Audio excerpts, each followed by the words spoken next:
नमस्कार, आप देख रहे हैं प्रदेश का नंबर 1 और सबसे भरोसेमंद news channel India news Haryana और मैं हूं आपके साथ आयुष चित्रांश। बॉन्ड पॉलिसी के विरोध का असर अब स्वास्थ्य सुविधाओं पर पड़ने लगा है। रोहतक पीजीआई ओपीडी में जारी हड़ताल के दूसरे दिन मरीज बेहाल नजर आए हैं। कोई ओपीडी के बाहर स्ट्रेचर पर था तो कई मरीजों को जबरदस्ती छुट्टी भी देने के आरोप लगे हैं। हालांकि सरकार की ओर से एमबीबीएस स्टूडेंट को बातचीत का न्योता मिला है। इसमें 15 सदस्यीय डेलीगेशन हरियाणा निवास पर पहुंचा है। मुख्यमंत्री के प्रिंसिपल सेक्रेटरी वी उमाशंकर के साथ एक बैठक भी जारी है और उम्मीद यह है कि कोई रास्ता निकलेगा। लेकिन छात्रों ने साफ कर दिया है कि पॉलिसी को वापस लेने तक वो पीछे नहीं हटेंगे। आपको बता दें कि नवंबर में यह धरना शुरू हुआ, जो कि अभी भी लगातार चल रहा है। पिछले 25 दिनों से यह जो धरना है वो लगातार जारी है। लेकिन इन सब के बीच में चंडीगढ़ में जरूर बैठक शुरू हुई है, जहां पर प्रिंसिपल सेक्रेटरी के साथ ये बातचीत 15 मेडिकल स्टूडेंट्स का जो कि डेलीगेशन पहुंचा हुआ है उनके साथ जारी है। छात्र इसको स्पष्ट कर चुके हैं कि जब तक बॉन्ड पॉलिसी को वापस नहीं किया जाएगा धरना प्रदर्शन उनका ऐसे ही चलता रहेगा। लेकिन 25 दिनों से चल रहे इस धरना प्रदर्शन और अब ओपीडी जो कि प्रभावित हुई है, इसलिए मरीज इन सब के बीच में बेहाल और परेशान होते हुए नजर आए हैं। मरीजों को आपने देखा है कि पीजीआई के बाहर किस तरीके की दिक्कत और परेशानियों का सामना करना पड़ा है। अब सवाल यही है कि रोहतक पीजीआई में जो ओपीडी सेवाएं हैं वो बहाल कैसे होंगी, और ये जो बातचीत चल रही है क्या उससे ये जो विरोध प्रदर्शन है वो खत्म होगा, क्या कोई रास्ता इसका निकलेगा? क्योंकि अल्टीमेटम भी आपने देखा 48 घंटे का दिया गया था सरकार को कि अगर सरकार इन बातों को नहीं मानती है तो फिर इमरजेंसी सेवाएं भी कहीं ना कहीं प्रभावित होंगी। तो ऐसे में यह तय है कि अगर बातचीत के जरिए कोई समाधान अभी आज की इस वार्ता में नहीं निकलता है तो ये समस्या ये और ज्यादा भी आपको बढ़ती हुई दिखेगी। कुल मिलाकर के मरीज बेहाल हैं, परिजन परेशान हैं, इलाज में दिक्कतें हो रही हैं। कुछ आरोप इस तरीके के भी मरीजों की तरफ से लगाए गए कि उनको जबरदस्ती डिस्चार्ज कर दिया गया हॉस्पिटल से, और डॉक्टर की अपनी डिमांड्स हैं जो कि बॉन्ड पॉलिसी को लेकर के विरोध कर रहे हैं। आज 25वां दिन है जब इस सब पूरे घटनाक्रम को लेकर के आप देख रहे हैं, खासतौर से बॉन्ड पॉलिसी को लेकर के जो विरोध है वो लगातार चल रहा है। तो धरना जायज है, वाजिब है, विपक्ष भी समर्थन करते हुए यही बात कह रहा है। लेकिन अब आपको रोहतक पीजीआई की 2 तस्वीरें दिखाते हैं। देखिए कि किस तरह से इलाज के अभाव में मरीज ओपीडी के बाहर घंटों स्ट्रेचर पर रहे हैं। सुरक्षा कर्मियों ने मरीजों के साथ मारपीट की है। सवाल यह है कि सरकार और डॉक्टर्स के विवाद में जनता का आखिर क्या कसूर है? तो मानवीय तौर पे, संवेदनशीलता के तौर पर अगर आप देखें तो स्ट्रेचर पे ये पड़े हुए मरीज, इनका कसूर क्या है? ये सवाल है। ये सवाल दोनों लोगों से है, डॉक्टर्स से भी जो हड़ताल पर है, सरकार से भी जिनकी स्कीम्स को लेकर के ये विरोध है। अब यहां से रास्ता कैसे निकलेगा, यही सवाल सबसे महत्वपूर्ण है, क्योंकि स्ट्रेचर पे पड़े हुए मरीज, उनका कसूर क्या है ये हमको समझना होगा। और सुरक्षा कर्मी आप देखिए किस तरह से मरीजों के साथ उलझते हुए दिख रहे हैं, ये भी बेहद निंदनीय है। और आप देखिए तस्वीरें किस तरह से सुरक्षा कर्मी मारपीट करते हुए परिजनों के साथ नजर आ रहे हैं। तो 2 तस्वीरें दिखाने के लिए काफी हैं कि डॉक्टरों की इस हड़ताल का जो असर है वो किस तरह से नजर आ रहा है।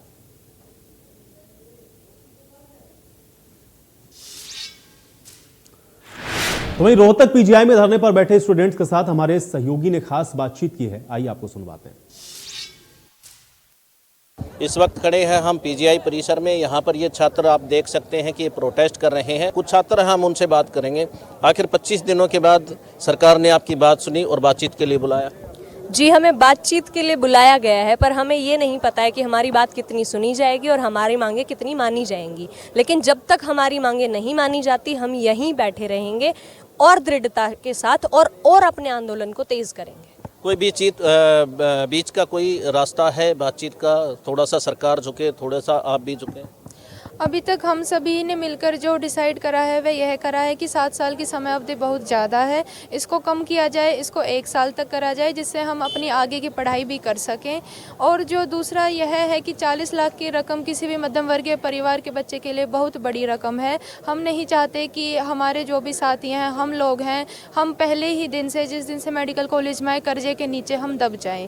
तो इसलिए हम चाहते हैं कि यह रकम भी कम करके 5 लाख पर करी जाए। कल आप लोग ओपीडी के बाहर बैठे थे, आज वहाँ पर नहीं बैठे हैं? हाँ जी, कल हम सभी ओपीडी के बाहर बैठे थे। हम बैठे थे मरीजों को इंतला करने के लिए कि हमारी क्या मांगे हैं, जिससे हम जो मरीज हैं, जो जनता है, उनको भी बता सकें कि हम किस तरह की परेशानियों का सामना कर रहे हैं। आपने तो 48 घंटे का समय दिया था, पहले ही उठ गए वहाँ से।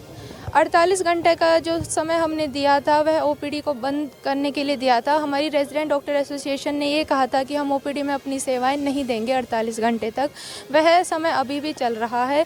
अगर 48 घंटे के अंदर सरकार की तरफ से हमारे साथ कोई पॉजिटिव बातचीत नहीं करी जाती है, पॉजिटिव रिस्पॉन्स नहीं आता, तो हमारे रेजिडेंट डॉक्टर्स इमरजेंसी में अपनी सेवाएँ देने से इनकार करें। आप कह रहे हैं कि इमरजेंसी सेवाएं बंद कर दी जाएंगे, इससे कितने मरीजों को नुकसान हो सकता है, इसका भी अंदाज़ा लगाया आपने? जी, जो मरीजों को नुकसान होगा उसके लिए जिम्मेदार हम नहीं हैं, उसके लिए जिम्मेदार सरकार है।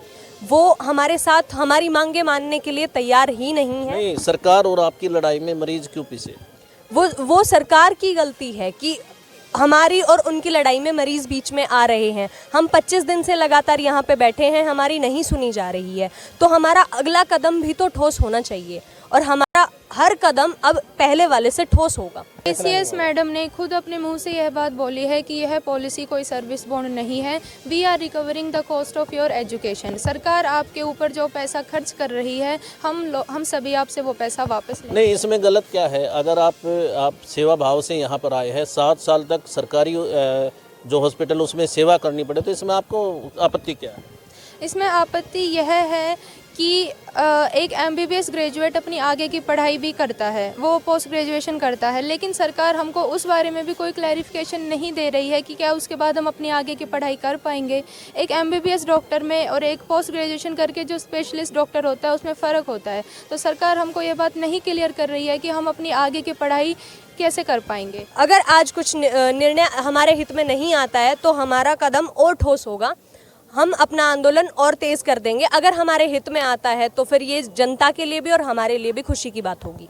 तो ये थे MBBS छात्र जिन्होंने स्पष्ट कर दिया है कि हर हाल में उनकी मांगें पूरी होनी चाहिए, अन्यथा इमरजेंसी सेवाएं भी बंद कर दी जाएंगी। इंडिया न्यूज़ के लिए रोहतक से दिनेश कौशिक। और आइए अब आपको ग्राफिक के जरिए भी दिखाते हैं कि इसको लेकर के किस तरह से जो बयान है वो भी दिए जा रहे हैं, क्योंकि ये भी समझना बहुत ज़रूरी है कि एक तरफ तो ये विरोध है, लेकिन दूसरी तरफ आप देखिए इसको लेकर के बयानबाजियां भी हैं। भूपेंद्र हुड्डा की तरफ से कुछ सवाल उठाए गए हैं कि आंदोलन के लिए सरकार की जो संवेदनहीनता है उसको जिम्मेदार बताया गया है। सरकार FIR का डर दिखा रही है। भूपेंद्र हुड्डा की तरफ से सवाल ये भी उठाया गया, सरकार मरीज और विद्यार्थियों की परेशानी को समझे। भूपेंद्र हुड्डा ने इस बात को कहा। मांगे नहीं मानी तो विधानसभा में भी इस मुद्दे को हम उठाएंगे, इस बात को भूपेंद्र हुड्डा के द्वारा कहा गया है। तो मेडिकल स्टूडेंट्स के धरने को लेकर के अब ये भूपेंद्र हुड्डा की तरफ से समर्थन देते हुए इन बातों को कहा गया कि सरकार संवेदनहीनता दिखा रही है, FIR का डर दिखा रही है। सरकार को मरीजों और विद्यार्थियों की परेशानी को समझना चाहिए और मांग अगर नहीं मानते हैं तो विधानसभा में भी हम इस मुद्दे को उठाएंगे। भूपेंद्र हुड्डा की तरफ से ये बात कही गई है, उनकी तरफ से ये सवाल इसको लेकर के उठाए गए हैं। अभय चौटाला ने भी समर्थन किया है। अभय चौटाला ने क्या कहा? आंदोलन के लिए सरकार जिम्मेदार है, सरकार को तुरंत बॉन्ड पॉलिसी को वापस लेना चाहिए। इस बात को अभय चौटाला ने भी कहा। पॉलिसी की शर्तें छात्रों के हित में नहीं है, उनके हक में नहीं है। अभय चौटाला ने भी इस बात को कहा और बॉन्ड भरवाना न्याय संगत ही नहीं है। अभय चौटाला की तरफ से भी बयान दिया गया। किरण चौधरी ने भी क्या कहा, इसको भी समझिए। बातचीत के जरिए समाधान निकलना चाहिए। किरण चौधरी ने भी आज इस बात को कहा। डॉक्टर की जो कमी है उसको पूरा करने के लिए नई नीति सरकार को बनानी चाहिए।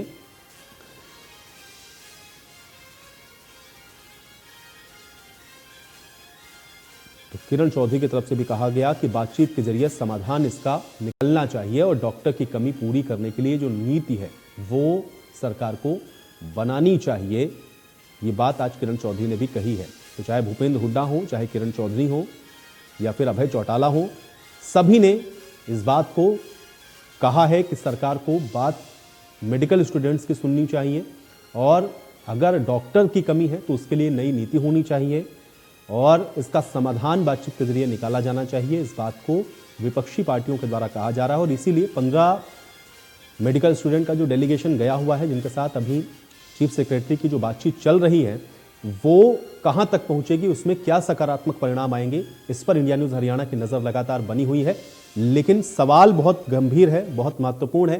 तस्वीरों के साथ लगातार हम आपको दिखा रहे हैं क्योंकि एक तरफ मेडिकल स्टूडेंट हैं, उनकी मांग अपनी जगह जायज़ है। सरकार जो अपना पक्ष रख रही है, सरकार उसको किस तरीके से अब आगे कैरी ऑन करेगी या कैसे वो समझाएगी, ये उतना ही महत्वपूर्ण है। लेकिन ये जो तस्वीरें हमने दिखाई आपको कि जो मरीज इन सब के बीच में पिस रहा है उसका कसूर क्या है, आज की बहस के कुछ सवाल हैं, उस पर नजर डालते हैं, उसके बाद आज की चर्चा में आगे बढ़ेंगे। सवाल आज की बड़ी बहस का पहला और सबसे अहम यही है कि सरकार और डॉक्टर के विवाद में आखिर मरीजों का क्या कसूर है। तस्वीरें हमने आपको दिखाई हैं, आप अंदाजा लगाइए किस कदर परेशान है मरीज। दूसरा सवाल यह है कि मांगों के लिए स्वास्थ्य सेवाओं को बाधित करना क्या सही है? संवेदनशीलता के हिसाब से भी अगर आप इसको देखें तो ये समझना पड़ेगा। तीसरा सवाल यह है कि रोहतक पीजीआई में ओपीडी की सेवाएं आखिर कब बहाल हो पाएंगी, ये भी उतना ही महत्वपूर्ण है। तो आज इन्हीं तमाम सवालों के साथ आज की चर्चा की शुरुआत करेंगे। कुछ मेहमान मेरे साथ जुड़ गए हैं, पहले उनका परिचय आपके साथ करवा देते हैं। भूपेंद्र गहलावत जी हमारे साथ जुड़ रहे हैं, भारतीय जनता पार्टी के प्रवक्ता है। भूपेंद्र गहलावत जी, बहुत स्वागत है आपका इस चर्चा में। जोगिंदर मोर जी हमारे साथ जुड़ रहे हैं, कांग्रेस पार्टी के प्रवक्ता हैं। जोगिंदर मोर जी, आपका भी स्वागत है। कृष्णा कुटेल जी हमारे साथ जुड़ रहे हैं, इंडियन नेशनल लोकदल के प्रवक्ता हैं। कृष्णा कुटेल जी, आपका भी स्वागत। पुनीता हसीजा जी हमारे साथ जुड़ रही हैं, आईएमए की अध्यक्ष हैं, हरियाणा की तरफ से हमारे साथ से जुड़ी हुई हैं। पुनीता हसीजा जी, आपका भी स्वागत। और निहारिका शर्मा हमारे साथ जुड़ी हुई हैं, एमबीबीएस की स्टूडेंट हैं। निहारिका जी, आपका भी स्वागत है। निहारिका जी, चर्चा की शुरुआत आपसे करेंगे क्योंकि आज तो अभी 15 लोगों का डेलीगेशन हम लोगों ने देखा गया मुख्यमंत्री के पास और वहां पर मुलाकात चीफ सेक्रेटरी के साथ अभी चल रही है, बातचीत है। लेकिन कैसे देखा जाए, एक तरफ वो तस्वीरें हैं पीजीआई के बाहर की जहां पे स्ट्रेचर पे मरीज पड़े हुए हैं, वो परेशान है। सवाल यही है कि आपकी बात अपनी जगह जायज हो सकती है, सरकार का अपना पक्ष हो सकता है, लेकिन मरीज इन सब के बीच में कहा जाए, वो तो परेशान हो रहा है, इसको कैसे देखा जाए?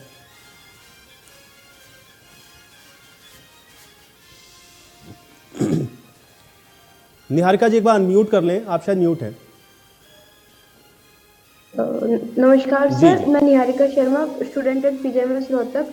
सर, हम पिछले 25 दिनों से यहाँ पर बैठे हुए हैं, सरकार हमारे बिल्कुल भी नहीं सुन रही है।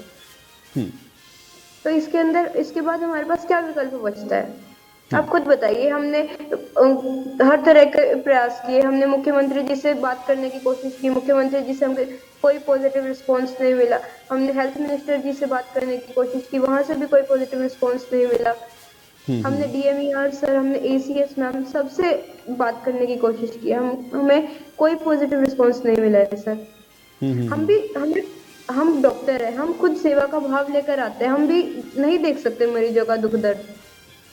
लेकिन अभी तो निहारिका जी बात आपकी ठीक है, लेकिन परेशान तो स्टूडेंट, आपने कहा कि आप लोग परेशान हैं, तो आपने इस तरीके से ओपीडी की सेवाओं को बंद किया, अल्टीमेटम दिया सरकार को 48 घंटे का कि अगर वहां से पॉजिटिव रिस्पांस नहीं है तो आप तो इमरजेंसी सेवाओं को भी कह रहे हैं कि कहीं ना कहीं इससे बाधित होंगी।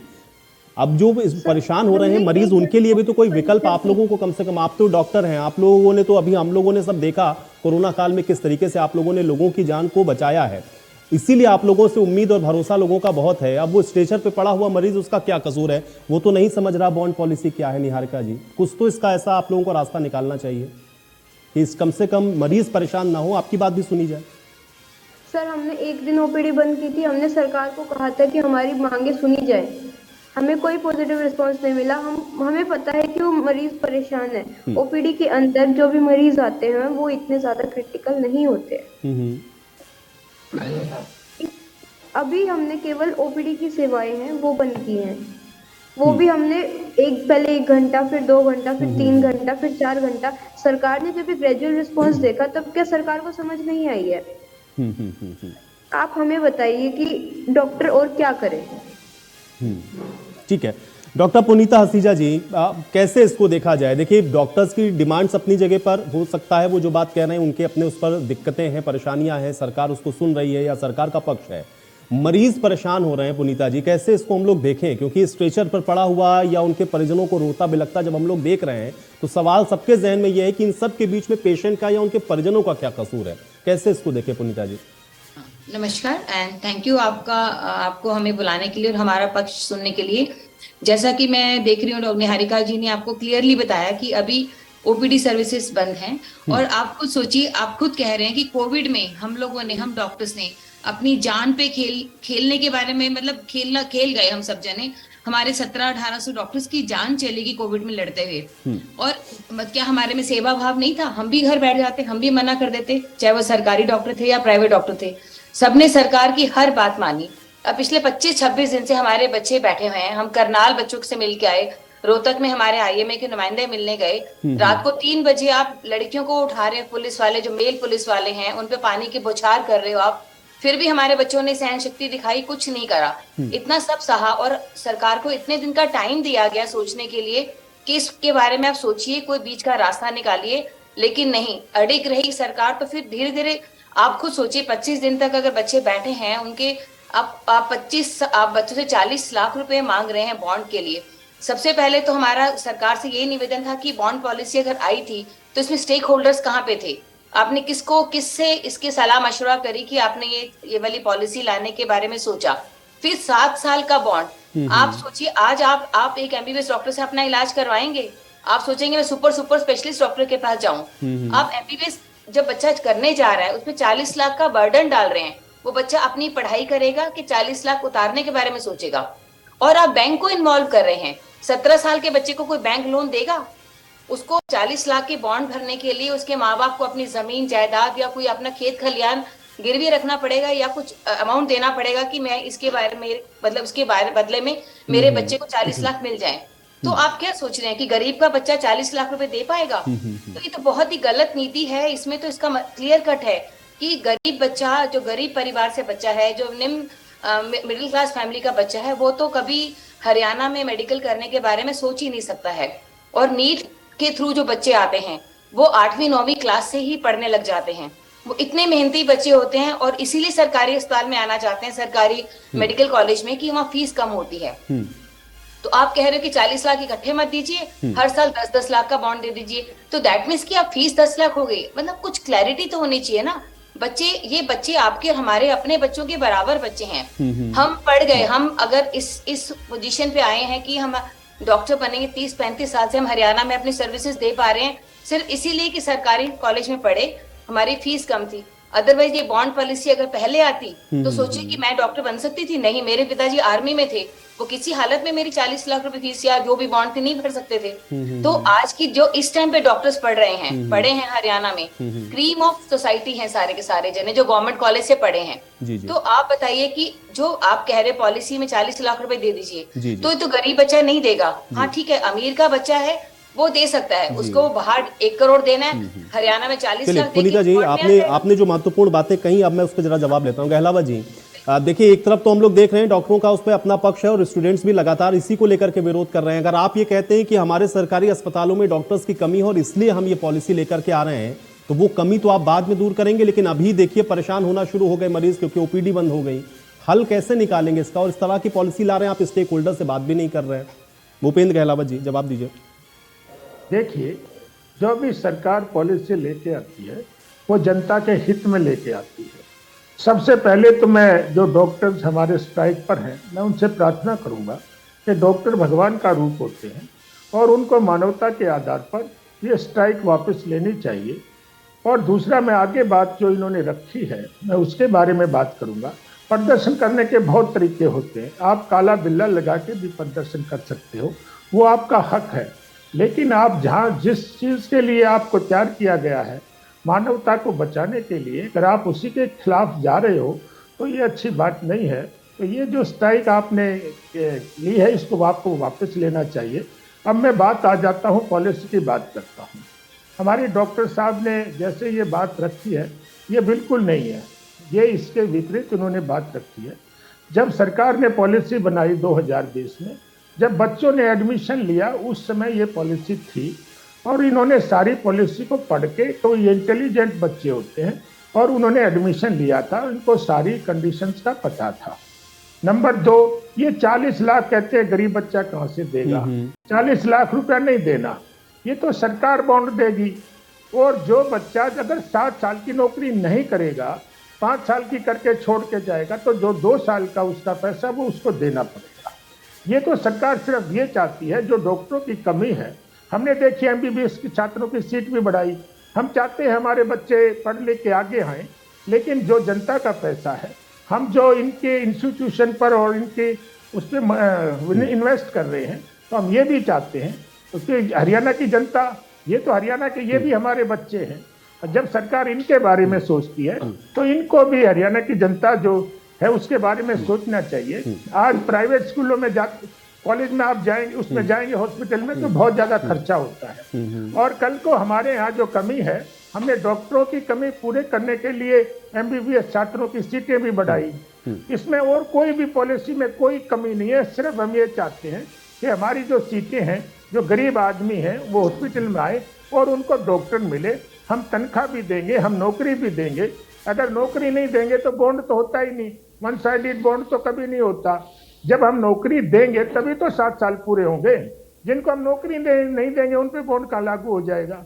मैं ये कहता हूं, अगर जो बच्चा छोड़ के जाएगा, सिर्फ बॉन्ड का पैसा जितने समय पहले वो जाएगा, अगर वो 2 साल पहले जाएगा तो 2 साल का ही उसको पैसा देना होगा।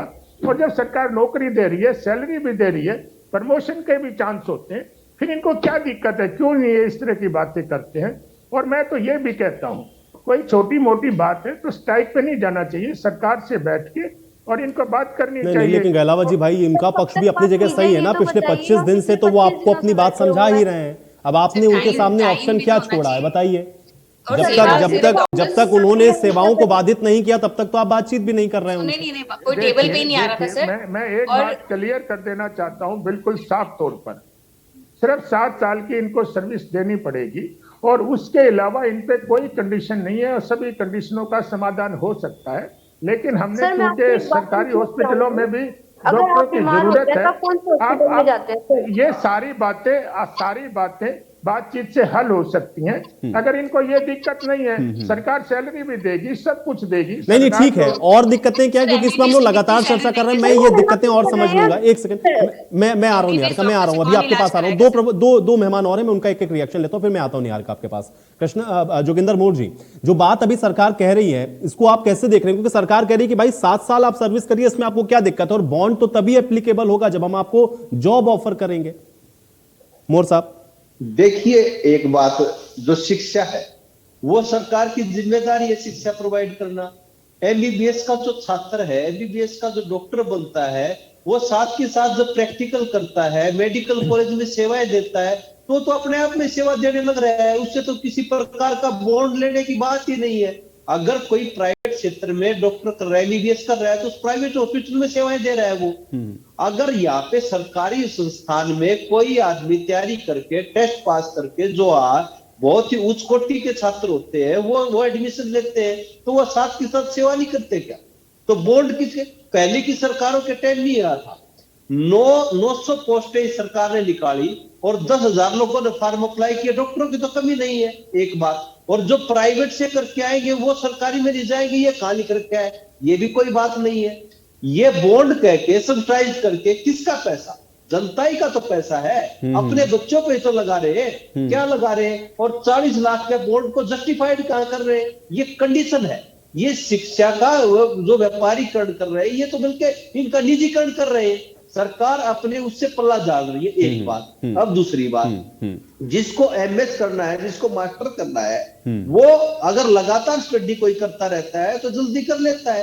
अगर 7 साल के बाद उसको एमएस करनी पड़ेगी, तो आप भी एक बात समझिए पीयूष भाई, कि क्या मतलब हम भी जब सब पढ़ते हैं या सब ने जो हायर एजुकेशन की है, वो एक गैप आने के बाद कर सकते हैं या नहीं कर सकते हैं? एक भूमिका बदल जाती है, शादी हो जाती है, जिम्मेदारियां बढ़ जाती है और काम बढ़ जाते हैं, ये चीजें एक बात। दूसरी बात, जो आदमी ये इस बॉन्ड में ये भी क्लियर नहीं है कि जो हरियाणा सरकार की बजाय दूसरी सरकार में नौकरी करेगा, किसी दूसरे प्रदेश की सरकार में नौकरी करेगा, डिफेंस में नौकरी करेगा, वो देश की सेवा नहीं करेगा क्या?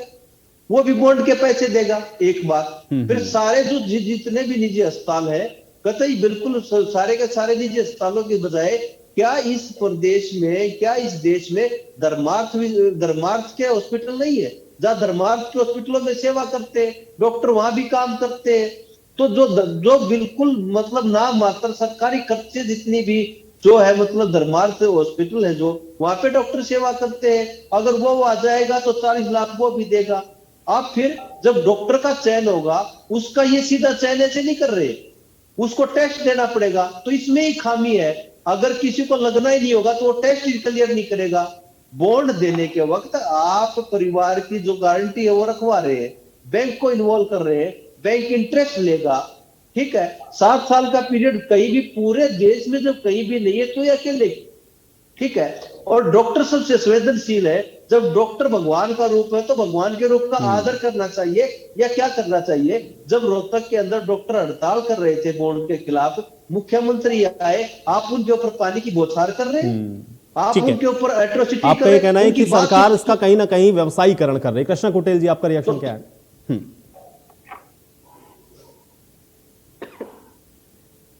कृष्णा कुटेल जी, आवाज मिल रही है आपको? कृष्णा कुटेल जी, एक बार अनम्यूट कर लें, आप म्यूट हैं शायद।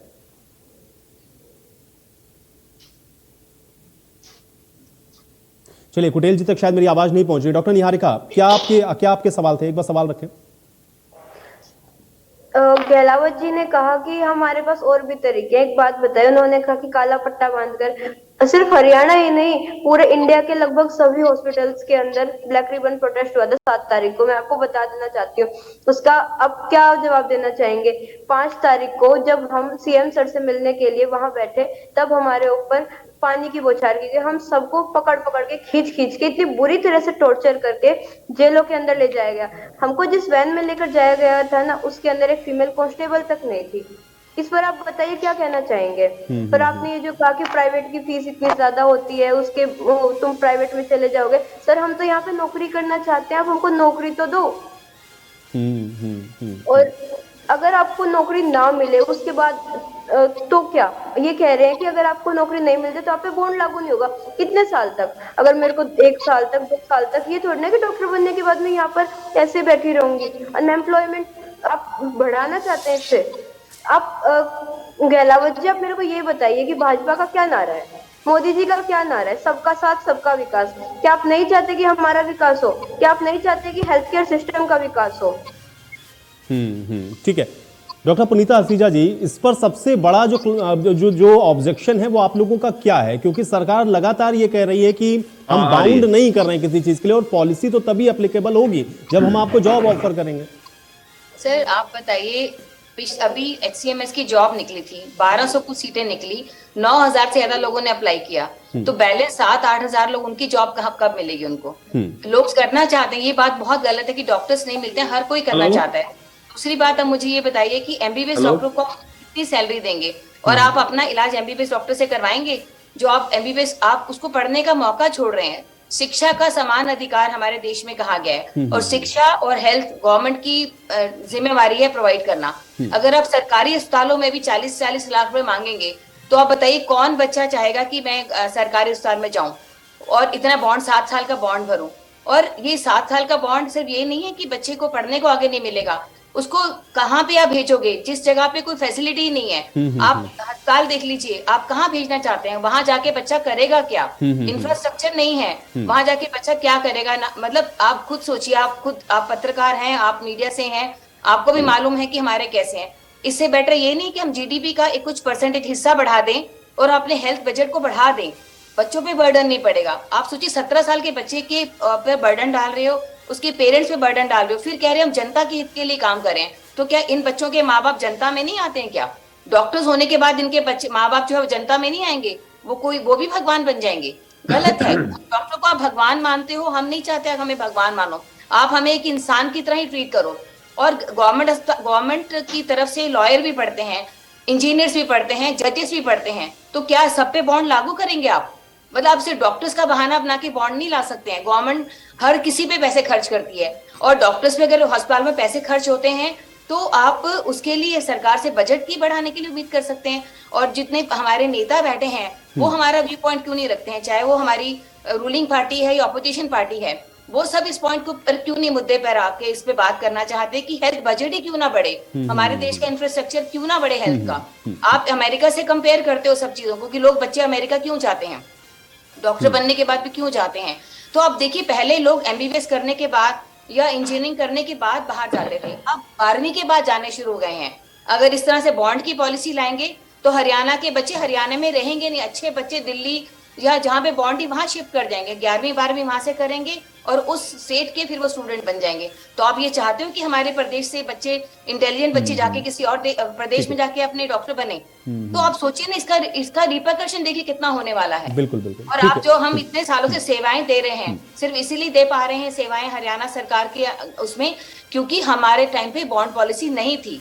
और ये बच्चे अगर बॉन्ड पॉलिसी के अंदर करेंगे तो ये बच्चे किसी तरीके से 40 लाख 50 लाख कैसे भी अरेंज करेंगे। और आप सोचिए, आप एक परिवार को मजबूर करे कर्जे के बोझ में आने के लिए, एक तरह से ये बंधुआ बॉन्डेड लेबर की तरह इनको ट्रीट करने वाले हो। ठीक है पुनीता जी, आपने बहुत गंभीर विषय उठाया है, मैं इसका जवाब लूंगा भूपेंद्र जी से। कृष्णा कुटेल जी हमारे साथ अब कनेक्ट हो गए हैं। कृष्णा कुटेल जी, कैसे देख रहे हैं आप इसको, ये विरोध प्रदर्शन, सरकार का पक्ष इसके ऊपर? देखिए, जो बॉन्ड पॉलिसी जो सरकार की ओर से आई है, जो रखी गई है, तो इसमें मुख्य रूप से छात्रों को कोई किसी प्रकार का भी जो है कि वो लाभ नहीं है, नुकसान है।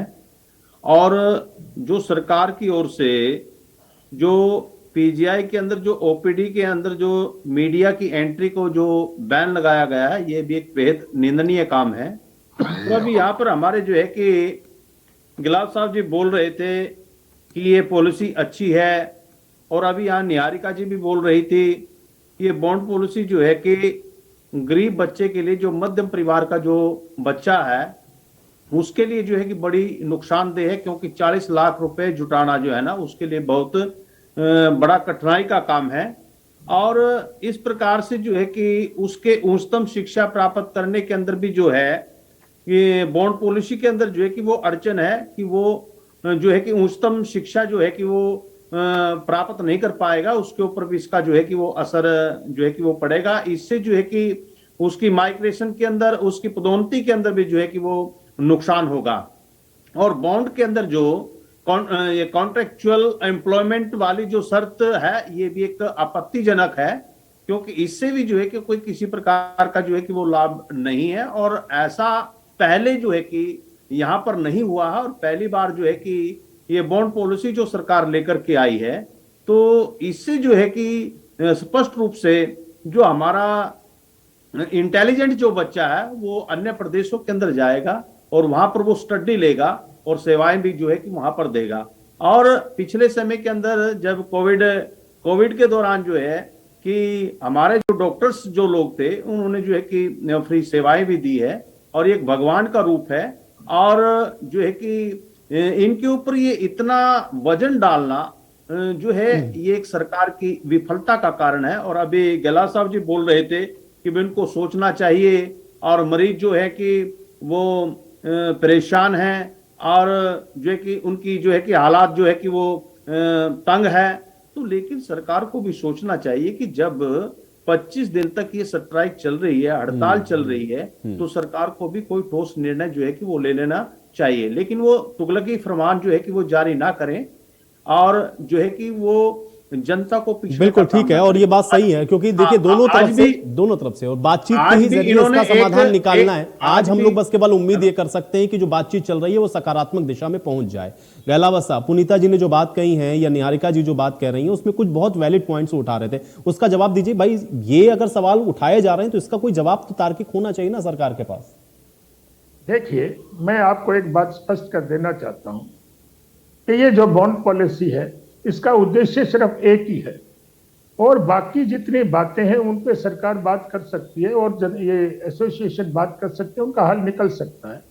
सिर्फ एक मकसद है कि जो बच्चे सरकारी इससे करके आए, एमबीबीएस पास करें, तो वो सरकारी हॉस्पिटल में अगर सरकार चाहे तो उनको प्राथमिकता देनी होगी और उनको वहाँ पर जॉब करनी होगी। जो इन्होंने सवाल किया कि भाई कोई पीजी के लिए जाएगा और कोई एमडी करने जाएगा, इन बातों पे चर्चा हो सकती है, क्योंकि ये नई बॉन्ड पॉलिसी 2020 में लागू हुई थी। तो ये जो छोटी मोटी दिक्कतें हैं, इनमें कोई सरकार को बात करने में कोई दिक्कत नहीं, सरकार बात भी कर रही है। लेकिन सरकार तो सिर्फ ये चाहती है,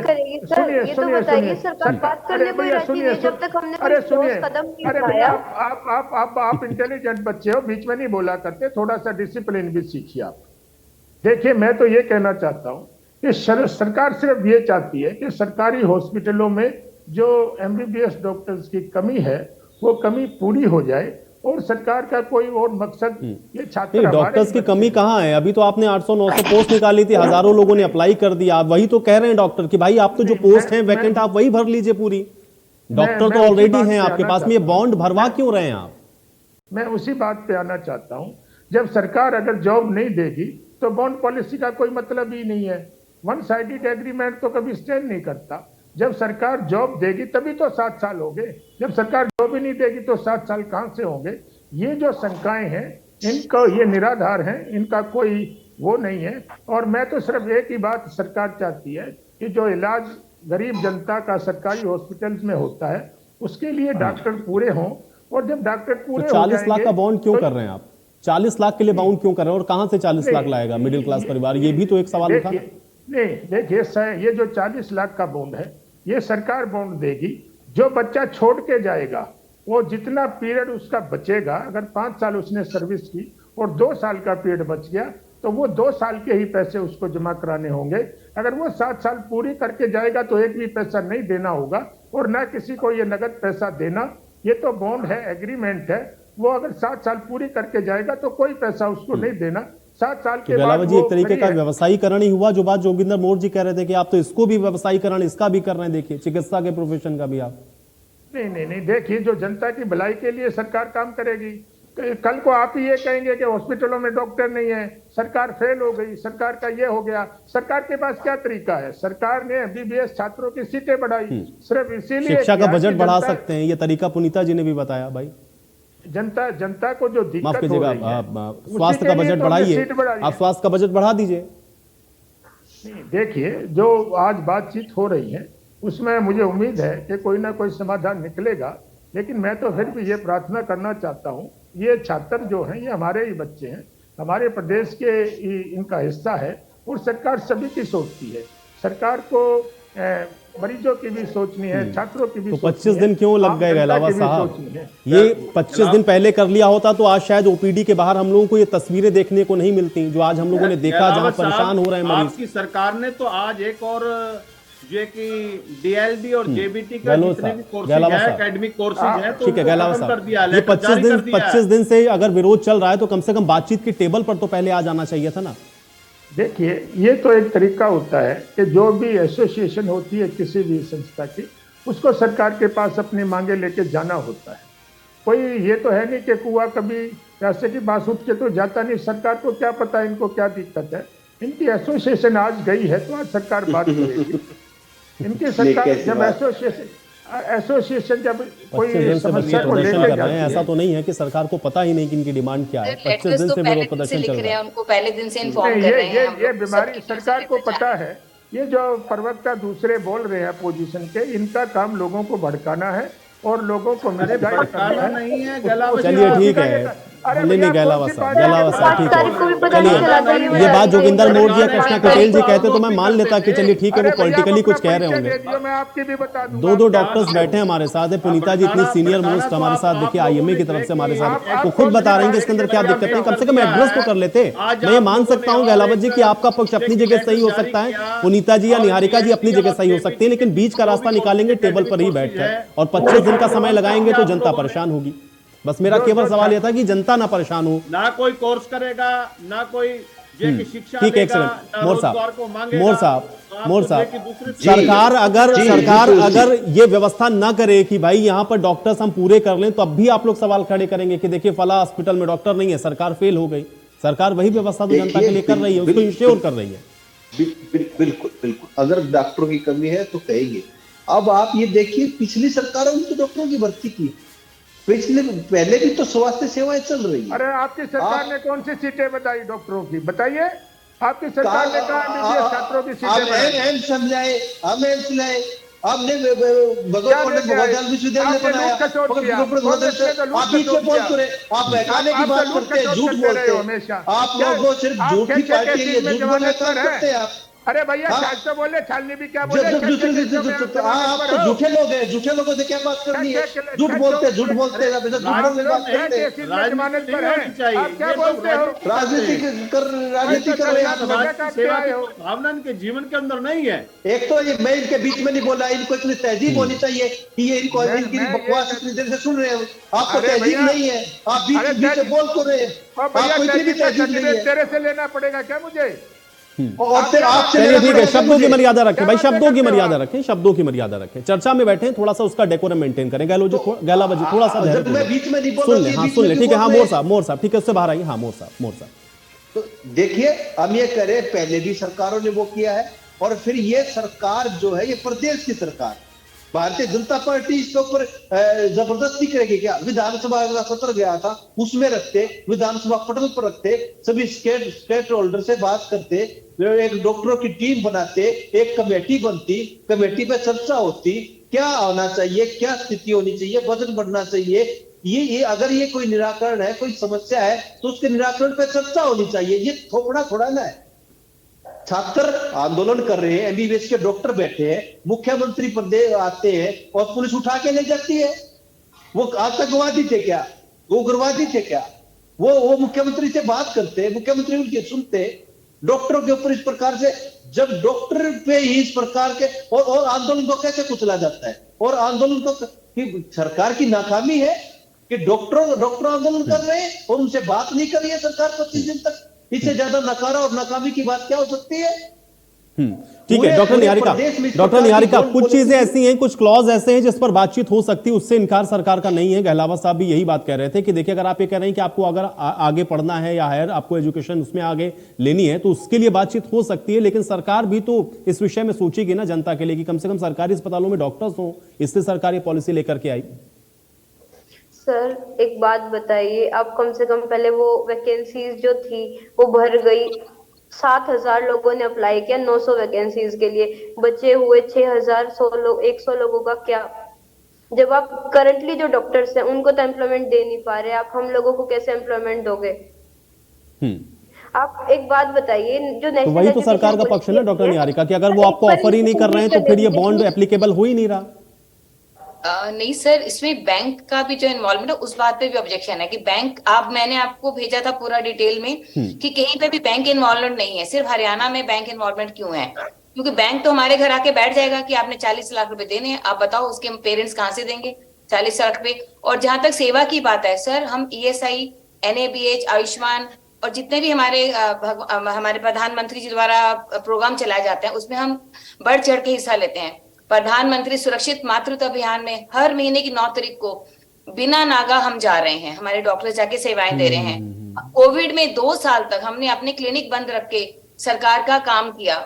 बताइए, क्या हम सेवा नहीं करते हैं? अगर हम अपनी कुछ जेन्युइन डिमांड रखना चाह रहे हैं, अपने बच्चों के लिए जेन्युइन डिमांड रखना चाह रहे हैं, और वो भी जनता के लिए कि जनता को अच्छे पढ़े लिखे और मतलब जो है ना बच्चे अच्छे क्लास, मतलब जो है बच्चे बिल्कुल एजुकेटेड वाले ग्रुप हैं, जो बिल्कुल सिर्फ पढ़ाई में ध्यान देते हैं, जो सिर्फ सेवा भाव से डॉक्टरी ज्वाइन करना चाहते हैं सरकारी अस्पताल में, उन डॉक्टर्स के लिए हम लड़ाई करना चाह रहे हैं। तो इसमें कहाँ हमारे बच्चे गलत है? एक बार सर को हम CM सर से और HM सर से रिक्वेस्ट करते हैं, एक बार सामने आमने बैठ के अगर हम बात कर सकते हैं कि मतलब आप देखिए ना, कितनी आपको पूरा पढ़ो बॉन्ड पॉलिसी कहाँ पर है जहां पे भी इतनी रिलैक्स है। 1 साल 2 साल 7 साल में बच्चा 24 साल में MBBS करके निकलेगा, 7 साल में 32-33 साल में। लेकिन डॉक्टर पुनीता जी, क्या, क्योंकि हम लोग अभी स्टूडेंट्स को सुन रहे थे, जो रोहतक में स्टूडेंट्स अभी स्ट्राइक कर रहे थे, हमारे सहयोगी गए, बातचीत उन्होंने की, स्टूडेंट कह रहे थे कि पॉलिसी ही वापस नहीं लेंगे तब तक हम नहीं हटेंगे। कोई रास्ता निकल सकता है क्या कि कुछ पॉइंट्स पर सहमति बन जाए? देखिए, अभी तक तो बच्चे, हमारा ये है कि ये जो बॉन्ड पॉलिसी है इसको, क्योंकि देखिए जब कोविड के टाइम पे आई पॉलिसी, उस टाइम पे ऑलरेडी हमारे देश में ऐसे हालात थे कि कोई कुछ भी समझ नहीं पा रहा था, सबको अपना था कि हम कैसे मैनेज करेंगे। तो प्रॉपर डिस्कशन इस पॉलिसी पे कभी हुआ ही नहीं है। जब प्रॉपर डिस्कशन होगा, अभी फिलहाल सबका यही मानना है कि पॉलिसी पूरी तरह से हटाई जाए, और नहीं हटा सकते तो इसको 1 साल मैक्सिमम, जहां पे 1 या 2 साल है वो करा जाए। और बॉन्ड जो है उसमें बैंक की इन्वॉल्वमेंट बिल्कुल नहीं होनी चाहिए, और अगर गारंटी नहीं है तो बॉन्ड भी नहीं है। अगर सरकार गारंटी देती है कि 1 साल आप जॉब करोगे, हम 1 साल में आपको जॉब दे देंगे, जैसे आपको पूरा पढ़ा है अपने service bond trends in India करके। और सबसे बड़ी बात, जब हमारी नेशनल, हमारी जो टीम है नेशनल, हमारी हेल्थ है वो अभी पॉलिसी पे काम कर रही है, जब एक पूरी ज्वाइंट पॉलिसी बनने वाली है तो स्टेट्स अपनी अपनी पॉलिसी क्यों बना रहे हैं? आप सोचिए ना, जब नेशनल पॉलिसी की एक अंडर कवर चल रहा है पूरा काम इस पे, तो उसके लिए क्यों नहीं होल्ड कर सकते? हमें क्या जल्दी है कि हम अपने स्टेट में ये लागू करना चाहते हैं? एक नेशनल पॉलिसी आ जाएगी, उसमें सारे स्टेक होल्डर्स को इन्वॉल्व किया जाएगा, प्रॉपरली डिस्कशन होगा, क्या अच्छी चीजें हैं, क्या बुरी चीजें हैं। क्या डॉक्टर्स हमेशा बुराई करते हैं? आप बताइए, डॉक्टर्स के अंदर जितनी सेवा भाव है, आई थिंक कहीं नहीं मतलब हम देख सकते हैं। हम अपने घर बार बच्चों को छोड़ के 24 घंटे 36 घंटे पेशेंट के साथ रहते हैं, चाहे वो सरकारी में है चाहे प्राइवेट में है। ऐसा नहीं है कि सेवा भाव, अगर हमारे को सेवा भाव के बारे में बोला जाएगा हमें सेवा ही करनी है, जैसे बोला गया था सेवा ही करना है, मेवा खाते रहते हैं, ऐसा बिल्कुल नहीं है डॉक्टर सर। आपसे हम रिक्वेस्ट करते हैं, आपने हमें भी देखा काम करते हुए, बिल्कुल हम बिल्कुल निष्काम भाव से सेवा करते हैं। और ये हमारे बच्चे अभी 17-18 साल के बच्चे को क्या पता कि क्या है, वो सेवा के लिए उसने मेडिकल कॉलेज ज्वाइन किया सर, तो उसको इतना प्रेशराइज करना चाहिए। बैंक का इन्वॉल्वमेंट ये ज्यादा परेशान कर रहा है लोगों को। टाइम 7 इयर्स बहुत ज्यादा है। बहुत ज्यादा टाइम, एक तो टाइम फ्रेम थोड़ा कम हो जाए, दूसरा ये बैंक का इन्वॉल्वमेंट परेशान कर रहा है। बैंक इन्वॉल्वमेंट जीरो होना चाहिए। आप देखिए कहीं पे बैंक इन्वॉल्वमेंट पूरे हर इंडिया में देख लीजिए, ठीक है, कहीं बैंक इन्वॉल्व नहीं हसीजा है। जी, मैं एक बार जवाब ले लेता हूँ और हम लोग उम्मीद कर रहे हैं कि जो बातचीत चल रही कम से कम हल तो निकले उसमें। गहलावत साहब। ये देखिए, ये जो पॉलिसी है इसका सिर्फ एक ही मकसद है कि जो सरकारी हॉस्पिटल में उन पे डॉक्टर पूरे हो जाए। और हमारी जो डॉक्टर है उन्होंने एक बात कही कि हमारे को गारंटी हो, जब सरकार जॉब नहीं देगी तो बॉन्ड भी नहीं होगा। ये तो स्पष्ट है, सरकार जिसको जॉब देगी ये बॉन्ड की पॉलिसी उसी पर लागू होगी। और सरकार बॉन्ड दे रही है और बच्चों को ये नहीं है कि बॉन्ड लेके हम कह रहे कि भी फ्री में पढ़ाना पड़ेगा। जो स्केल है डॉक्टर्स का वो उनको स्केल भी मिलेगा, बाकी जो फैसिलिटीज है वो भी मिलेगी। सरकार सिर्फ ये चाहती है कि जो सरकारी हॉस्पिटल है उनमें डॉक्टरों की कमी ना रहे, और जो लोग प्राइवेट हॉस्पिटल में इलाज नहीं करा सकते, जो आखिरी लाइन में भी जो आदमी बैठा है, उसको भी हमारी जो सरकार है वो स्वास्थ्य का लाभ देना चाहती है। सिर्फ उसी के लिए ये पॉलिसी है और इसमें हमारी कोई मंशा किसी को तंग करने की नहीं है।